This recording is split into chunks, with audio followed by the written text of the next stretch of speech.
The heat is turning up in the MLB as the Chicago Cubs just handed the New York Mets a brutal series sweep that has everyone talking about manager Carlos Mendoza.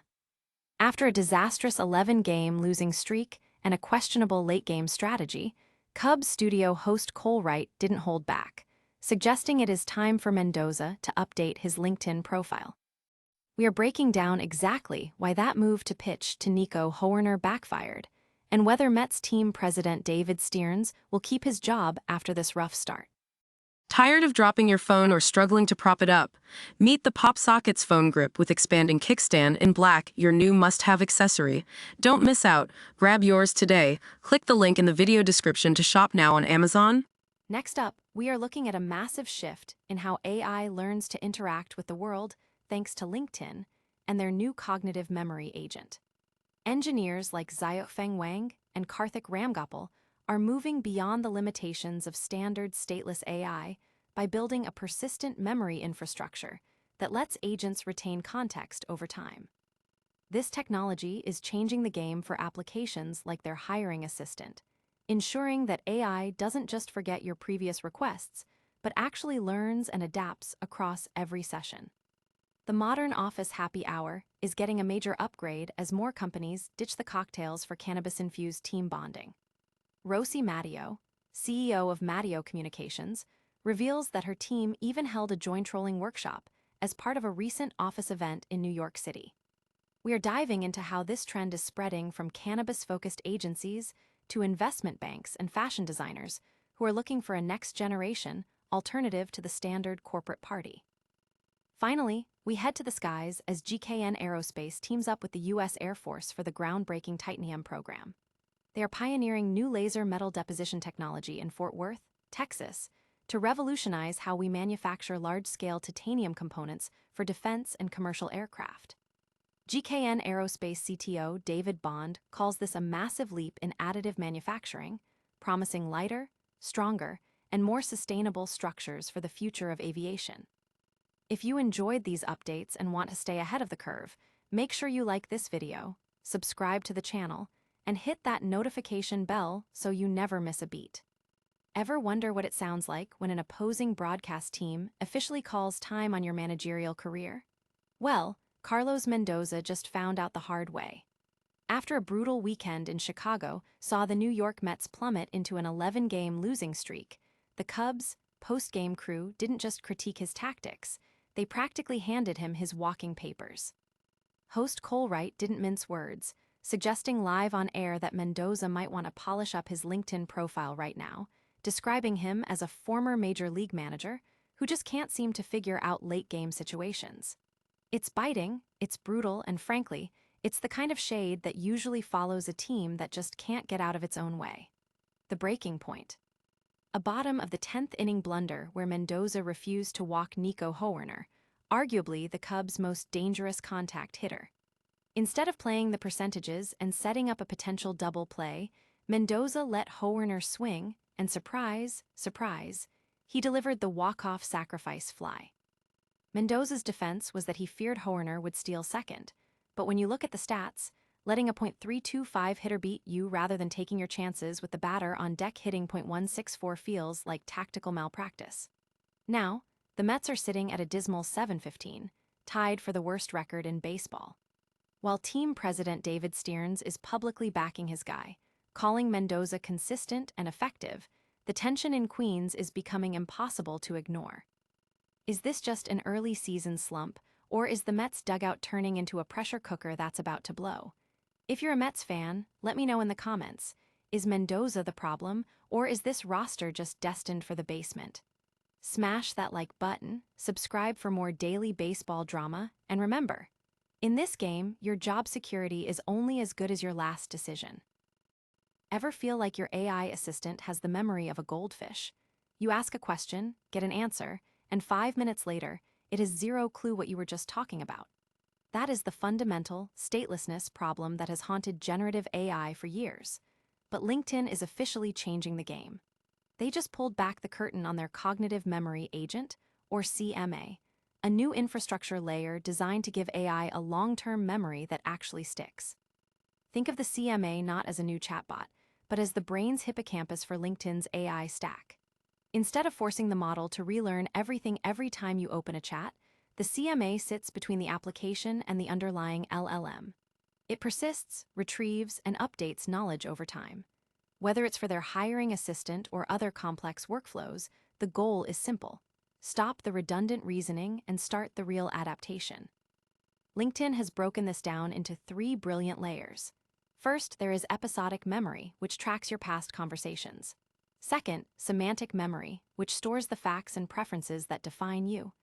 And third, procedural memory, which actually learns how to execute tasks better the more you work together. This is a massive leap forward.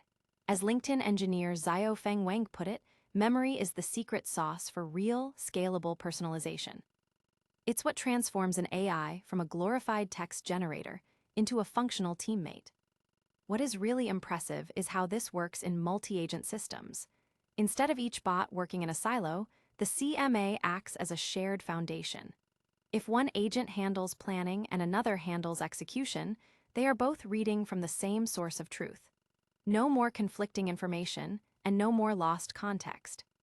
Of course, building this is a massive engineering headache. You have to decide what to save, how to handle stale information, and how to prune the database so it doesn't become a bloated mess. It's the classic computer science nightmare of cache invalidation on steroids. LinkedIn is tackling this with a mix of smart summarization and, crucially, human validation to ensure that when the machine remembers, it's actually remembering the right things. Ultimately, this signals a massive shift in the industry. We are moving away from the era of model-only, AI, and into the age of stateful, memory-driven architecture. The real power isn't just in the model itself, but in the infrastructure that surrounds it. If you're building AI today, pay close attention. This is what production-grade intelligence looks like. What do you think? Is persistent memory the final piece of the puzzle for AI, or are we opening a Pandora's box of data complexity? Let me know in the comments below, and don't forget to hit subscribe for more deep dives into the future of tech.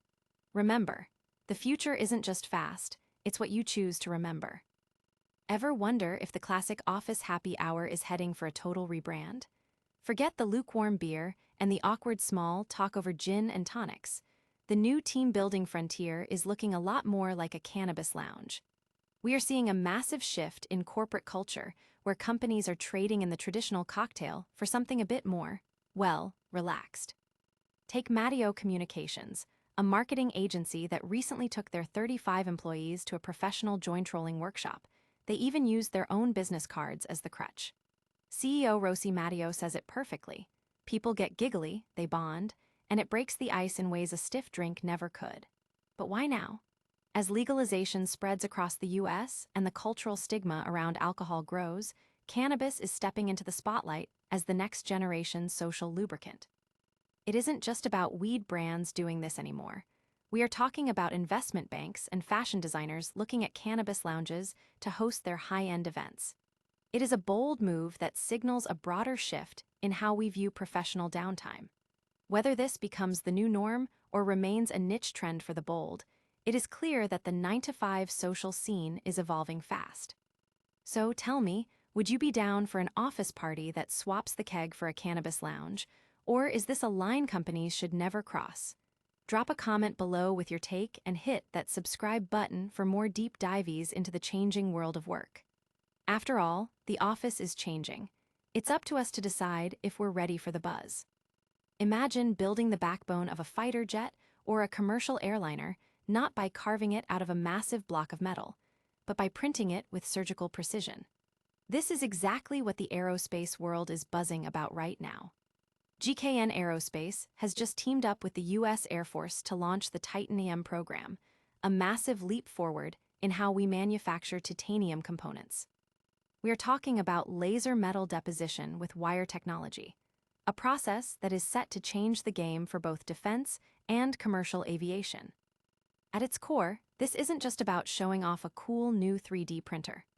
The Titanium program is tackling the heavy lifting required to make this tech mainstream. They are diving deep into process industrialization, validating how these materials actually hold up under pressure, and building out next-level simulation tools to ensure every single part is flight-ready. They are even perfecting new non-destructive inspection techniques. Because when you are flying at Mach speeds, you need to know your parts are flawless down to the molecule. This innovation hub in Fort Worth, Texas, is where the magic happens. It serves as a nerve center for collaboration, proving that the future of aerospace isn't built in isolation, but through high-level partnerships. David Bond, the CTO for airframes at GKN, put it perfectly. This is about turning a vision into operational reality. And honestly, they have the track record to back it up. GKN has been pushing the boundaries of additive manufacturing for over 2 decades. You might not realize it, but if you have flown on an Airbus A220 or an Embraer E195-E2, you have likely soared on components printed with their fan case mount technology. Why does this matter? Because the old ways of manufacturing are slow, expensive, and wasteful. By shifting to these additive techniques, we are looking at lighter, stronger, and significantly more sustainable structures. We are talking about drastically reduced material waste and the kind of design flexibility that engineers used to only dream about. If you want to stay updated on how we are printing the future of flight, hit that subscribe button. It is incredible to see how fast we are moving from traditional machining to the age of digital manufacturing. But at the end of the day, the real question is, what limits will we break when we are no longer constrained by how we build our machines?